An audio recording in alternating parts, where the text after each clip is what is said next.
Hello and welcome to Mint Talk India.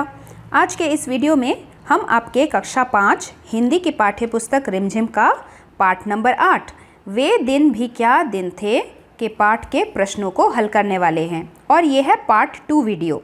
इस पाठ का पार्ट 1 वीडियो जो है उसमें हमने इस चैप्टर को बहुत सारे पिक्चर्स के साथ शब्दार्थ के साथ अच्छे से समझाया है, जिसका लिंक आपको इसी वीडियो के नीचे डिस्क्रिप्शन बॉक्स में मिल जाएगा। तो चलिए शुरू करते हैं और पढ़ते हैं प्रश्न 1। सोचो। नंबर 1, कुम्मी के हाथ जो किताब आई थी वह किताब कब छपी होगी? उत्तर, कुम्मी के हाथ जो किताब आई थी वह उस समय छपी होगी जब बच्चे स्कूल में जाकर पढ़ाई करते थे, यानी कि वर्तमान समय, जिस समय में हम लोग अभी यहाँ पे हैं। इसके बाद है प्रश्न 2। रोहित ने कहा था कितनी पुस्तकें बेकार जाती होंगी? एक बार पढ़ी और फिर बेकार हो गई। क्या सचमुच में ऐसा होता है? उत्तर, नहीं, सचमुच में पुस्तकें बेकार नहीं जाती। हम पुस्तकें पढ़ने के बाद दूसरे बच्चों को दे सकते हैं जो पुस्तक नहीं खरीद सकते, या फिर हम उनको पुस्तकालयों में भी रख सकते हैं। पुस्तकालय मतलब लाइब्रेरी। उसके बाद है प्रश्न 3। कागज़ के पन्नों की किताब और टेलीविज़न के पर्दे पर चलने वाली किताब, तुम इन दोनों में से किसको ज़्यादा पसंद करोगे और क्यों? इसका उत्तर मैं अपने मन से ये लिखती हूँ कि मैं टेलीविज़न के पर्दे पर चलने वाली किताब ज़्यादा पसंद करूँगी, क्योंकि इसके बहुत सारे कारण हैं। पहला कारण, टेलीविज़न के पर्दे पर चलने वाली किताब कभी भी पुरानी नहीं होती, कभी भी येलो नहीं पड़ती, फटती नहीं, और ना तो इन्हें चूहे कुतरने का डर रहता है। दूसरा पॉइंट यह है कि ऑनलाइन हम इन सब किताबों को किसी के पास भी भेज सकते हैं, ईमेल के द्वारा या फिर पीडीएफ करके हम सेंड कर सकते हैं। तीसरा पॉइंट यह है कि कागज़ के किताबों की तरह टेलीविज़न के पर्दे पर चलने वाली जो किताब होती है उन्हें रखने के लिए हमें घर से अलग से जगह या फिर अलग से कोई बॉक्स नहीं बनाना पड़ता। और चौथा पॉइंट ये है कि कागज़ बनने के लिए बहुत सारे पेड़ों को कटना पड़ता है, पेड़ काटे जाते हैं, पर टेलीविज़न के पर्दे पर चलने वाली किताबों से बहुत सारे पेड़ कटने से बच सकते हैं, क्योंकि जो टेलीविज़न के पर्दे पे स्क्रीन में हमें ऑनलाइन बुक्स नज़र आते हैं उनके लिए तो पेपर्स की ज़रूरत नहीं होती। पेपर्स नहीं यूज़ होंगे तो फिर पेड़ भी कटने से बच जाएंगे। उसके बाद है चौथा प्रश्न। तुम कागज़ पर छपी किताबों से पढ़ते हो, पता करो कि कागज़ से भी पहले की छपाई किस किस चीज़ पर हुआ करती थी। इसका उत्तर यह है कि कागज़ की पहले की छपाई जैसे पेड़ के पत्तों पर, पेड़ की छाल पर, जिसे इंग्लिश में हम कहते हैं bark, the bark of the tree. उसके बाद ताम्र पत्तों पर, यानी कि मेटल्स के बने हुए पीसेस, मेटल्स के बने हुए ऐसे लीफ जैसे पीसेस होते थे। उसके बाद है लकड़ियों पर भी लिखावट की छपाई होती थी या फिर लोग लिखते थे। उसके बाद है प्रश्न 5। तुम मशीन की मदद से पढ़ना चाहोगे या फिर अध्यापक की मदद से? दोनों के पढ़ाने में किस किस तरह की सरलता और कठिनाइयाँ आती हैं, हमें वो भी लिखना है। सरलता मतलब कि ईजीनेस, और कठिनाइयाँ यानी कि प्रॉब्लम्स। मशीन की मदद से पढ़ने में हमें क्या क्या ईजीनेस फील होता है और क्या डिफ़िकल्टीज़ फील होती है, और टीचर के पढ़ाने के समय हमें कौन सी चीज़ अच्छी लगती है और किन चीज़ों में प्रॉब्लम्स आती है, हमें वो लिखना है। तो इसका उत्तर ये है कि मैं तो अध्यापक की मदद से ही पढ़ना चाहूँगी, क्योंकि अध्यापक से पढ़ने की सरलता ये है कि अध्यापक हमको प्यार से समझाकर पढ़ाते हैं। वह क्रियाकलाप मतलब कि एक्टिविटीज़, जैसे कि आप अपने मैथ्स के क्लास में या फिर ईवीएस के क्लास में एक्टिविटीज़ करते हो, उससे आपको ज़्यादा अच्छे से समझ में आता है। तो टीचर हमें क्रियाकलाप के द्वारा हमें समझाते हैं, तथा अगर हमें समझ ना आ रहे पर वो बार बार हमें उसी चीज़ को अलग अलग ढंग से बताते हैं ताकि हमें अच्छे से समझ में आए। मुश्किल ये है कि सभी विषयों के लिए अलग अलग अध्यापक की ज़रूरत होती है। एक ही टीचर्स सारे 5-6 सब्जेक्ट्स नहीं पढ़ाते। उसके बाद मशीन की मदद से पढ़ने की सरलता ये है कि मशीन के पर्दे पर पढ़ी जाने वाली किताबें कभी पुरानी नहीं होती, येलो नहीं पड़ती, फटती नहीं। एक मशीन में कई विषय को हम पढ़ सकते हैं। और मशीन में पढ़ने की कठिनाई, प्रॉब्लम्स ये है कि मशीन में भावनाएं नहीं होती। यानी कि अगर पढ़ते पढ़ते हमारा सर दर्द होने लगे या फिर नींद आए या फिर हमारी तबीयत ख़राब होने लगे तो मशीन को समझ नहीं आता, जबकि हमारी मैडम हमें इन सब चीज़ों को समझती हैं और हमें प्यार से पढ़ाती हैं। और अध्यापक जैसे अपनेपन का अनुभव भी मशीन में नहीं होता। इसके बाद है प्रश्न, वे दिन भी क्या दिन थे। बीते दिनों की प्रशंसा में, तारीफ में कही जाने वाली यह बात तुमने कभी किसी न किसी से तो सुनी ही है। अपने बीते हुए दिनों के बारे में सोचो और बताओ कि उनमें से किस समय के बारे में तुम भी ऐसा कहना चाहोगे कि वे दिन भी क्या दिन थे। तो इसका उत्तर यह है कि हाँ, मेरे दादाजी अपने ज़माने को याद करते हुए अक्सर यह बोलते हैं कि वे दिन भी क्या दिन थे। दादाजी अक्सर बोलते हैं कि हमारे ज़माने में टॉफ़ी तो 10 पैसे की हुआ करती थी, 25 पैसे की हुआ करती थी, लेकिन आजकल तो टॉफ़ीज़ भी कितनी महंगी हो गई है। तो दादाजी भी अपने ज़माने को, अपने दिनों को याद करके इस तरीके की प्रशंसा भरी बातें बोलते हैं। और मुझे कब ऐसा फील होता है, जब भी मैं अपनी गर्मियों की छुट्टी में बीते अपने नानी के घर की बातें याद करती हूँ, तब मुझे यही लगता है कि वो दिन जब मैंने गर्मियों की छुट्टी बिताई थी, वे दिन भी क्या दिन थे। जब हम समर वेकेशंस में अपने दादा दादी के घर जाते हैं, पेड़ों पे झूले डाल के झूलते हैं, पेड़ों में से आम तोड़ के हम खाते हैं, तो कितना मज़ा आता है। अपने कज़न्स के साथ, अपने फ्रेंड्स के साथ खेतों में दौड़ते हैं, तो उन दिनों को याद करके भी मुझे बहुत मज़ा आता है। उसके बाद है कल, आज और कल। इस कल का मतलब है कि यस्टरडे या फिर पास्ट, जो कल हो चुका है। आज का मतलब होता है कि नाउ या फिर टुडे। कल का मतलब है कि टुमारो या फिर फ्यूचर, फ्यूचर की बात, जो कल आने वाला है। 1967 में हिंदी में छपी इस कहानी में कल्पना की गई है, इमेजिनेशन किया गया है कि कई सालों के बाद, आफ्टर मैनी ईयर्स, स्कूल की जगह मशीनें ले लेंगी। यानी कि स्कूल की बिल्डिंग्स नहीं होगी, सब बच्चे घर में बैठकर ही ऑनलाइन स्टडीज़ करेंगे, जैसा कि आजकल आप लोग भी कर रहे हो। तुम भी कल्पना करो, इमेजिन करो कि बहुत सारे सालों के बाद ये चीज़ें कैसी होंगी। पेन में कितने बदलाव आएंगे, घड़ी में क्या क्या चेंजेस आएंगे, मोबाइल में और टेलीविज़न यानी कि टीवी में क्या क्या चेंजेस आएंगे। तो सबसे पहले है उत्तर पेन। पेन में लिखने के साथ साथ वीडियो और आवाज़ की रिकॉर्डिंग की भी व्यवस्था हो सकती है। जैसे कि आजकल कैमरा वाले पेन्स भी आए हैं, तो शायद आज से कई सालों के बाद वो पेन और भी डेवलप हो जाए, कैमरा इतने अच्छे हो जाएं कि हमें अलग से कैमरा खरीदने की ज़रूरत ही ना पड़े, सिर्फ एक पेन से ही हमारे लिखने का काम हो जाए। या फिर शायद पेन ऐसी हो जिसमें हमें इंक ना भरना पड़े, जो इंक कभी भी ख़त्म ना हो। जैसे कि अभी मैं अपने स्क्रीन पे ये पेन चला रही हूँ, तो ऐसे ही पेन जो बिना इंक के लिखा जा सके, इस तरीके का पेन ही शायद सभी यूज़ करने लगे। उसके बाद है घड़ी। घड़ी में समय देखने के साथ साथ शायद हम मौसम की जानकारी, कितना टेम्परेचर है वेदर का, वो सब जान सके। हमें शायद हमारी घड़ी में ही इंटरनेट की सुविधा मिल जाए, अपने दिल की धड़कन आदि को भी हम जान सके। उसके बाद मोबाइल फ़ोन्स तो दिन ब दिन बहुत ही ज़्यादा विकसित होते जा रहे हैं, डेवलप होते जा रहे हैं।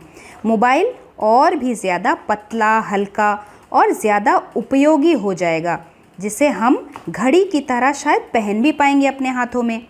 उसके बाद है टीवी, टेलीविज़न। ये भी आज के मुकाबले और भी ज़्यादा पतला एवं कई काम को करने वाला हो जाएगा। चित्र देखने में एकदम असली लगेंगे। इसके अलावा कोई और चीज़ भी लिखो जिसके बारे में तुम सोचना चाहोगे। तो जैसे आजकल हम इंटरनेट का बहुत इस्तेमाल कर रहे हैं अपने घर पे बैठ के पढ़ाई करने के लिए, ऑनलाइन स्टडीज़, तो वैसे ही इंटरनेट एक ऐसी चीज़ होगी जो और भी ज़्यादा सस्ती हो जाएगी, सबके पास अवेलेबल हो जाएगी, उपलब्ध हो जाएगी। शायद गांव-गांव तक इंटरनेट आराम से फैल जाए। अगला प्रश्न है नीचे कुछ वस्तुओं के नाम दिए हुए हैं, वस्तुएं यानी कि चीज़ें। बड़ों से पूछकर पता करो 20 साल पहले इनकी क्या कीमत थी, इनका क्या कॉस्ट था, कितने पैसे देने पड़ते थे इन्हें खरीदने के लिए, और अब इनका कितना दाम है, कि अब इनका कितना प्राइस है। तो वो आप अपने दादाजी से या फिर नाना जी से अगर पूछेंगे तो ज़्यादा अच्छा होगा, क्योंकि 20 साल पहले उनको यही सब चीज़ें मार्केट से जाके खरीदनी होती थी और आज के दाम आपके पापा ही बता देंगे। तो सबसे पहले है आलू। 20 साल पहले ये आलू 8 से 10 रुपये प्रति किलो के हिसाब से मिल जाया करता था, यानी कि 1 किलो अगर ख़रीदना है तो 8 to 10 रुपीज़ में ही हमें मिल जाया करता था। लेकिन अब आलू की कीमत 30 to 40 रुपीज़ के बीच में है, depending on the place where you live. उसके बाद दाल। 20 साल पहले ये दाल 15 से 20 रुपये प्रति किलो के हिसाब से मिल जाती थी, लेकिन आजकल तो दाल 70 से 80 रुपये यानी कि 70 to 80 रुपीज़ प्रति किलो के हिसाब से मिलती है। उसके बाद है लड्डू। लड्डू पहले के ज़माने में 30 से 40 रुपये प्रति किलो के हिसाब से हम खरीद सकते थे, लेकिन अब लड्डू बहुत महंगा हो गया है। 200 से 215 रुपीज़ पर किलो के हिसाब से हमें लड्डू मिलता है। उसके बाद है शक्कर। शक्कर मतलब शुगर। आज से 20 साल पहले 15 से 20 रुपीज़ पर किलो के हिसाब से हम खरीद सकते थे, लेकिन अब 50 to 60 रुपीज़ फॉर 1 kg अब हमें शुगर मिलता है। दूध भी पहले तो बहुत पहले जब सबके घरों में गाय बकरियां भैंस हुआ करती थी तब सबको फ्री में ही दूध मिलता था। उसके बाद जब लोग धीरे धीरे खरीदने लगे तो उन्हें 10 to 15 रुपीज़ पर लीटर के हिसाब से दूध मिलता था। अभी ये दूध 55 से 60 रुपीज़ पर लीटर है। उसके बाद है अगला प्रश्न। आज हमारे कई काम कंप्यूटर की मदद से होते हैं। सोचो और लिखो कि अपने व्यक्तिगत मतलब कि पर्सनल काम जो हम खुद के लिए करते हैं, और सार्वजनिक जीवन मतलब जनरल, वो हमें इस कॉलम में और इस कॉलम में लिखना है। तो हमारे जो व्यक्तिगत काम है, जैसे हम पढ़ाई करने के लिए, ऑनलाइन स्टडीज़ करने के लिए, मनोरंजन के लिए, कोई भी मूवी देखने के लिए, किसी चीज़ की जानकारी अगर हम गूगल सर्च कर रहे हैं, इंटरनेट का इस्तेमाल करते हैं, घर में बैठकर टिकट बुकिंग करने के लिए, ईमेल यानी कि किसी को लेटर्स मैसेजेस पहुंचाने के लिए हम कंप्यूटर्स का इस्तेमाल करते हैं। सार्वजनिक काम यानी कि अस्पताल के ऑफिस में जो पेशेंट्स का रिकॉर्ड रखा जाता है उसके लिए कंप्यूटर्स का यूज़ होता है। बैंक के कामकाज, स्कूल के रिकॉर्ड्स, रेलवे काउंटर में टिकट की बुकिंग और शॉपिंग मॉल में जब बिलिंग होती है उसके लिए भी कंप्यूटर्स का इस्तेमाल किया जाता है। इसके बाद है प्रश्न। जानकारी देने या लेने के कई तरीके अपनाए जाते हैं। जानकारी देना मतलब कोई भी इन्फॉर्मेशन। मान लीजिए स्कूल में छुट्टी है तो वो जो सब बच्चों को बताया जाता है वो होती है जानकारी। किसी को इन्फॉर्म किया जाता है, कोई भी इन्फॉर्मेशन। उसके बाद हम जो कुछ सोचते हैं या महसूस करते हैं उसे अभिव्यक्त करना, उसे किसी को बताना। इसे करने के भी कई ढंग हो सकते हैं। बॉक्स में कुछ ऐसे ही साधन, कुछ ऐसे ही वर्ड्स दिए गए हैं। उनका वर्गीकरण यानी कि अलग अलग कॉलम में हमें उसका क्लासिफिकेशन अलग अलग करके लिखना है कि कौन कौन सी वर्ड्स जानकारी है और कौन कौन से वर्ड्स भावनाएं हैं। तो जानकारी, जैसे मैंने बोला कि जानकारी का मतलब होता है कि इन्फॉर्मेशन को कोई मैसेज दे रहा है, कोई इम्पोर्टेंट घटना के बारे में हमें कोई सूचित कर रहा है, वो होती है जानकारी। और भावनाएं यानी कि इमोशंस, हमें अपने फीलिंग्स के ज़रिए हमें कुछ बताने की कोशिश कर रहा है।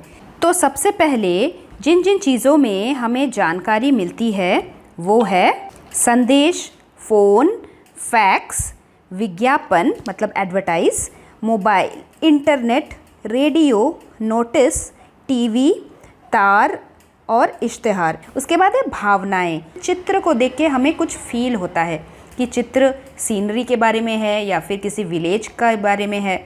उसके बाद अभिनय मतलब एक्टिंग, नृत्य के हाव भाव यानी कि डांस में कुछ फेशियल एक्सप्रेशन या फिर हाथ के हिलाने के तरीके से हमें पता चलता है कि वो नृत्य करने वाला हमें क्या बताने की कोशिश कर रहा है। संकेत भाषा मतलब साइन लैंग्वेज। मोबाइल संदेश भी जब हम किसी को देते हैं, हैप्पी बर्थडे टू यू बोलते हैं, तो उसमें हम अपनी भावनाएं, अपनी खुशी जाहिर कर रहे हैं। अब ऊपर लिखी चीज़ें एक तरफा भी हो सकती है और दो तरफा भी। एक तरफा मतलब कि जो हमको एक तरफ से मिलती हो और हम उसका वापस कोई रिप्लाई नहीं करते, उसे हम कहते हैं एक तरफा। तो दो तरफा क्या होता है? दो तरफा मतलब कि हमें कोई चीज़ के बारे में पता चल रही है और हम दोबारा उसे कुछ रिप्लाई कर पा रहे हैं, तो वो है दो तरफा। तो इन सभी चीज़ों में से जिन चीज़ों के ज़रिए एक तरफा संप्रेषण होता है उनके आगे हमें ऐसा एरो डालना है, और दो तरफा संवाद की चीज़ों के आगे हमें ये वाला एरो डालना है। तो एक तरफा चीज़ों के सामने मैं ऐसा पिंक कलर का एरो लगाऊंगी। सबसे पहले है संदेश, ये है एक तरफा। चित्र, ये है एक तरफा। फैक्स, अभिनय, विज्ञापन, उसके बाद रेडियो, नोटिस, टीवी, तार, उसी तरह नृत्य के हाव भाव, इश्तिहार, ये सभी एक तरफा चीज़ें हैं। हमें किसी चीज़ के बारे में जानने को मिलता है सिर्फ एक तरफ से, और ज़रूरी नहीं कि हम इसका रिप्लाई भी करें। अब दो तरफा संवाद की चीज़ों पे हम इस ब्लैक कलर से एरो मार्क लगाएंगे ऐसे। तो जैसे फ़ोन कॉल, जब कोई हमें फ़ोन करता है, हमें कुछ बातें बताता है, तो हम उसका रिप्लाई भी करते हैं, इसीलिए दो तरफा। मोबाइल भी फ़ोन के जैसा ही है, इसमें दो तरफा संवाद होता है। कोई हमें कुछ बोलता है, हम उसका रिप्लाई करते हैं। इंटरनेट के ज़रिए भी हम कुछ संदेश पा सकते हैं और अपने मैसेजेस को जैसे ईमेल वगैरह के ज़रिए हम भेज भी सकते हैं। उसके बाद संकेत भाषा। संकेत भाषा, हम किसी को कुछ बोलते हैं साइन लैंग्वेज से और वो हमें वापस रिप्लाई भी करता है। और ये है मोबाइल संदेश। मोबाइल संदेश भी बोलने के तरह ही होता है, हम किसी से बात करते हैं और वहाँ से रिप्लाई भी आता है। उसके बाद है आपके बुक में प्रश्न, तुम्हारी डायरी। डायरी लिखना एक निजी काम है, पर्सनल वर्क या शौक भी है, जैसे कि हॉबी। कई व्यक्तियों ने अपनी डायरियाँ छपवाई हैं, मतलब प्रिंट की है, ताकि अन्य लोग उन्हें पढ़ सके। ऐसी ही कोई डायरी खोज कर पढ़ो और उसका कोई अंश कक्षा में भी सुनाओ। तो ऐसी एक डायरी है एनी फ्रैंक नाम की एक लड़की का। इसकी एक diary, the diary of a young girl, बहुत ही फेमस डायरी है, जिसके बारे में बहुत सारे लोग पढ़ चुके हैं। उसके बाद है प्रश्न, अपनी डायरी बनाओ और उसमें खुद से जुड़ी बातें लिखो।